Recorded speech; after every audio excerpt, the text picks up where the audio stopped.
আমি আপনাদের যদি আমাকে দিয়ে মানে ন্যূনতম কখনো কোনো প্রয়োজন মনে করেন যেখান থেকে হোক আমার সাথে যোগাযোগ করবেন। আর আমি তো আপনাদের সাথে সবসময় যোগাযোগ রাখার চেষ্টা করি।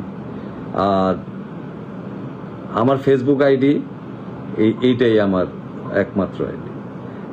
বিভিন্ন সময় বিভিন্নভাবে বিভিন্ন ফেক আইডি খুলে বিভিন্নভাবে বিভিন্ন জায়গায় ফোন করে, SMS করে।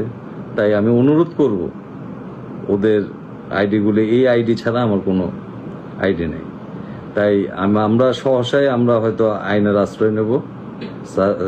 আমি ইতিমধ্যে সহযোদ্ধাদের সাথে কথা হয়েছে, আমরা পুলিশের সহযোগিতা নেব, সাহায্য চাইব যাতে অন্য আইডিগুলি বন্ধ করে। আর সবার কাছে অনুরোধ থাকবে এই আইডি ছাড়া আমার আর কোনো আইডি নেই।